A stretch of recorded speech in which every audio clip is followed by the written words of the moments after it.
ये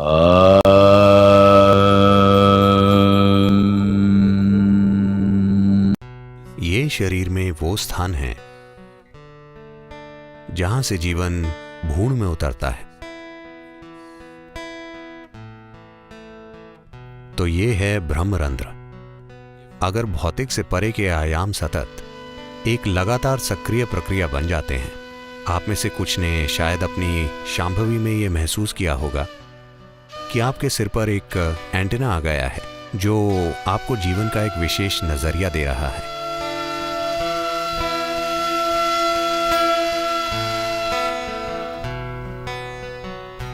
अगर आपके घर में एक नवजात शिशु है तो आप देखेंगे कि कपाल का एक विशेष हिस्सा पूरा नहीं बना है। क्या आपने ध्यान दिया है? तो बच्चे को कोमलता से संभालना होता है। वहां पर सिर्फ त्वचा होती है, कोई हड्डी नहीं होती। तो यौगिक शब्दावली में इस भाग को ब्रह्मरंध्र कहते हैं। रंध्र का मतलब होता है एक मार्ग, जैसे छोटा छेद या सुरंग का मार्ग। तो इसे ब्रह्मरंध्र कहते हैं। तो ये शरीर में वो स्थान है जहां से जीवन भ्रूण में उतरता है। क्योंकि जीवन भ्रूण में आ गया है और जीवन अपने विकल्पों को खुला रखता है, यानी क्या ये शरीर उसे कायम रखने में सक्षम है या नहीं, तो जीवन विकल्प खुले रखता है। जीवन प्रक्रिया में इतनी जागरूकता होती है तो ये आखिरी मिनट तक उस चौर दरवाजे को खुला रखता है। वो इसे खुला रखना चाहता है। अगर वो अपने अस्तित्व के लिए उस शरीर को उपयोगी नहीं पाता तो वो शरीर को छोड़ देगा और ये शरीर के किसी दूसरे मार्ग से नहीं जाना चाहता। ये वहीं से जाना चाहता है जहां से आया था। एक अच्छा मेहमान हमेशा सामने के दरवाजे से अंदर आता है और सामने के दरवाजे से बाहर जाता है। अगर वो सामने के दरवाजे से आता है और पीछे के दरवाजे से बाहर जाता है तो मतलब उसने आपका घर साफ कर दिया है। So he wants to go out to the same door, so he keeps it open till the last minute. He wants to keep his choices. तो वो उसी दरवाजे से बाहर जाना चाहता है तो वो उसे खुला रखता है। आखिरी मिनट तक वो अपना विकल्प बरकरार रखना चाहता है। ऐसे कई मामले हैं। अगर यहाँ डॉक्टर या प्रस्तुति विशेषज्ञ हैं तो आपको पता होगा कि ऐसे तमाम मामले होते हैं जहां सभी चिकित्सा मापदंडों के अनुसार भ्रूण स्वस्थ था, सब कुछ ठीक था, पर किसी कारण से एक मृत शिशु पैदा हुआ। बस इसलिए क्योंकि अंदर मौजूद जीवन अभी भी चुन रहा था। अगर उसे लगता है कि ये शरीर गलत तरह का बन रहा है। जीवन की अपनी कर्म संरचना है और भ्रूण में माता पिता का कर्म है। तो हालांकि वो अपने चुनाव से ही आया है, बात बस ये है 90% या उससे ज्यादा मौकों पर यह सही होता है, पर जीवन इस बात के प्रति सचेतन है कि ये कभी कभी गलत चुनाव कर सकता है। तो यही कारण है कि गर्भावस्था के दौरान एक गर्भवती महिला के आसपास एक अलग तरह का वातावरण बनाने के लिए बहुत सी सावधानियां बरती जाती थीं। अब हम ये सब छोड़ रहे हैं। आज गर्भवती महिलाएं काम पर जाती हैं, सिनेमा जाती हैं, वे सभी जगह जाती हैं। ऐसी चीजें अब नहीं की जाती हैं। ये सिर्फ इस उम्मीद से किया जाता था कि something better than who both of you are comes into your womb. आप दोनों से बेहतर प्राणी आपके गर्भ में आए। आप जानते हैं कि मैं क्या कह रहा हूं? आप पति पत्नी हैं, आपके कुछ खास गुण हैं। आप चाहते हैं कि आपका बच्चा बस आपकी तरह नहीं बल्कि आपसे ऊंची गुणवत्ता का हो। आपसे बेहतर प्राणी आपके गर्भ में आना चाहिए। उस वजह से गर्भावस्था के एक खास चरण के बाद एक पति को भी उस महिला को देखने की अनुमति नहीं थी, क्योंकि उसे आराम और खुशहाली की एक खास अवस्था में रखना होता था। एक खास तरह के विचारों के साथ, एक खास तरह के वातावरण में, हर तरह से उसके सिस्टम को खुश रखने की कोशिश होती थी। सही तरह की सुगंध, ध्वनियां, मंत्र, भोजन, हर चीज, ताकि उसका शरीर एक ऐसी अवस्था में हो जिससे सही किस्म के प्राणी को निमंत्रण दे।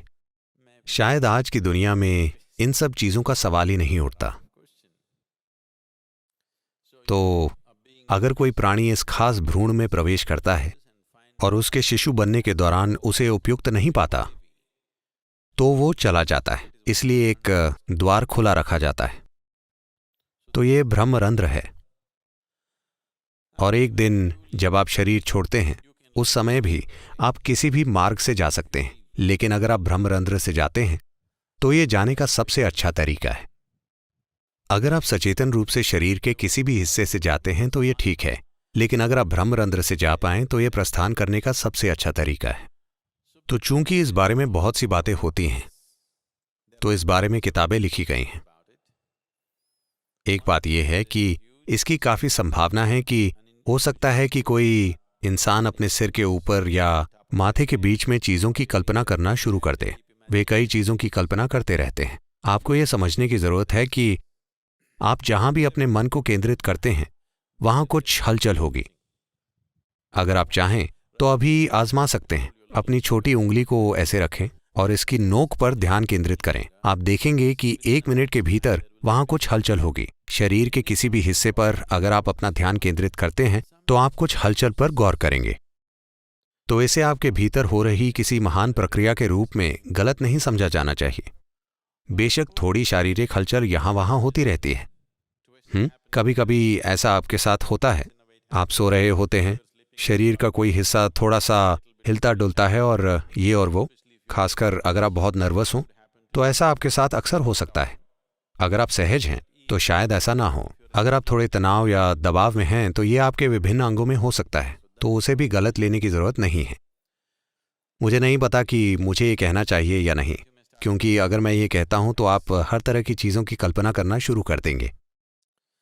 अगर आप ध्यानमय हो जाते हैं, जो कि आप बन रहे हैं, जब आप शांभवी करते हैं, मुझे ये नहीं कहना चाहिए, ये हर तरह की चीजों को जन्म देगा, क्योंकि लोगों की कल्पना बहुत प्रचंड होती है। मैं हमेशा उन्हें ऐसा कुछ भी बताने से बचता हूं जो उनके अनुभव में नहीं है, क्योंकि वो हर तरह की चीजों की कल्पना करना शुरू कर देंगे। वैसे भी अगर आप खुद के साथ ऐसा मत कीजिए, ये जरूरी नहीं है।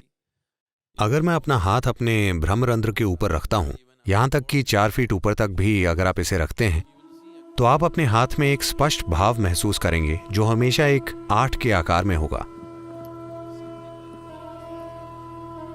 अगर आप अपनी ऊर्जाओं को एक खास तरीके से रखते हैं तो ऐसा हमेशा होगा। ऐसा हर इंसान के साथ हो सकता है, लेकिन यह भीतर होता है, यह शरीर से आगे नहीं बढ़ता, क्योंकि सिस्टम में मौजूद 114 चक्रों में से अंतिम 2 चक्र शरीर के बाहर हैं। अगर भौतिक से परे आयाम सतत एक लगातार सक्रिय प्रक्रिया बन जाते हैं, आप में से कुछ ने अपनी शांभवी में कुछ पल के लिए यह महसूस किया होगा कि आपसे परे की कोई चीज सक्रिय हो गई है। तो अगर आपकी भौतिकता से परे एक आयाम आपके भीतर एक निरंतर सक्रिय प्रक्रिया बन जाता है, तब कुछ समय बाद ये 2 चक्र जो निष्क्रिय और शरीर से बाहर होते हैं, वे सक्रिय हो जाते हैं। अगर वे सक्रिय हो जाते हैं तो मतलब आपके सिर पर एक एंटेना हो जाता है। आपने पुलिस एंटेना देखा है? आपको अपने सिर पर एक एंटेना मिल जाता है जो आपको जीवन का एक खास नजरिया देता है।